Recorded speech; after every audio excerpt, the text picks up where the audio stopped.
kaibigan, maligayang pagdating sa aking bagong explanation video. Ngayon ay sisimulan na natin ang talakayan tungkol sa sigabo.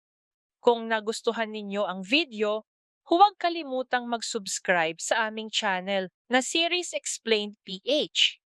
Para sa mga nanonood mula sa Facebook, ang link ng aming YouTube channel ay nasa video description. I-click lamang ang link at mag-subscribe upang makatanggap ng lahat ng mga update. Maraming salamat po sa inyong suporta. Nang marinig ni Nagabo at Mang Rudy ang buong salaysay ni Samantha tungkol sa pag-atake, sila'y lubos na nabigla. Hindi nila akalaing kayang maglunsad ng ganoon kalaking biglaang pagsalakay ang Safra Syndicate laban sa isang nag-iisang babae. Ipinaliwanag ni Rudy na matagal na niyang kilala ang grupong Safra at mula pa sa simula ay organisado at eksakto ang kanilang buong network. Binalaan niya si Gabo na ang pagkakaroon ng Safra bilang kaaway ay hindi pangkaraniwang bagay. Sa pakikinig sa koneksyon ng kanyang ama sa kriminal na organisasyong ito, lubos ding namangha si Gabo. Samantala, si Ricardo, na hindi matagpuan ang kanyang anak, ay nilamon ng matinding pagkabalisa at kawalan ng pag-asa. Ipinakilos niya ang lahat ng kanyang tauhan at mga koneksyon, ngunit walang bakas ni Samantha ang natagpuan.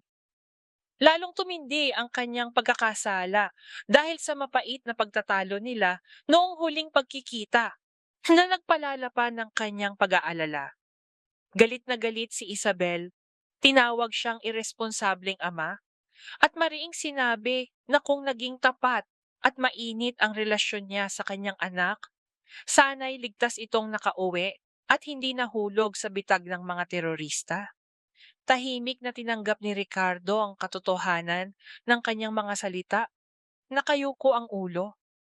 Nang matanto ang bigat ng sitwasyon, mabilis na inutusan ni Ricardo si Max na hanapin ang kanyang kapatid ng ligtas sa anumang paraan. Agad na nagtungo si Max sa ahensya ng investigasyon at sinimulan ang paghahanap sa mga posibleng lokasyon. Kinolekta at sinuri niya ang mga surveillance footage mula sa pinangyarihan at nakumpirmang ang armadong grupo ng Safra ang siyang umatake kay Samantha. Dahil walang bangkay na natagpuan sa lugar o malapit dito, tiyak si Max na buhay pa ang kanyang kapatid. Paulit-ulit niyang sinubukang tawagan si Samantha sa telepono, ngunit walang koneksyon, kaya't lalo siyang nabahala. Samantala, nang magkaroon ng pagkakataon si Gabo na makausap si Sam nang sila lamang, tinanong niya kung paano siya nauwi sa kanilang bubong na sugatan ng husto. Ibinunyag ni Sam ang lahat.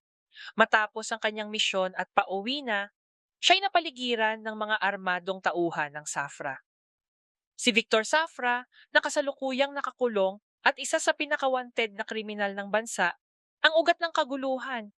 Nais ng sindikato na palayain siya o maghiganti. Sa kasamaang palad, napatay na si Mr. Chan sa isang pag-atake. At marami sa Bravo Company ang nasawi rin. Dahil nawala ang mga pangunahing saksi, humina ang kaso laban kay Victor at maaari siyang makaligtas sa hustisya sa pamamagitan ng piyansa. Habang ang ahensya ng investigasyon ay naghahanap ng paraan upang tuluyang ikulong si Victor, si Samantha ang naging pangunahing target ng galit ng Safra Syndicate. Natagpuan nila siyang nag-iisa sa kalsada at tinangkang patayin sa pamamagitan ng walang habas na pamamaril. Ang dramatikong salaysay na ito ay nagtatampok ng pagbubunyag ni Sam, pagkagulat ni Nagabo at Rudy, pagkabalisa ni Ricardo at paghahanap ni Max. Pinagdurugtong ang pagtataksil, galit, at ang walang humpay na paghahangad ng hustisya laban sa isang makapangyarihang sindikato. Maraming salamat sa panonood ng buong video.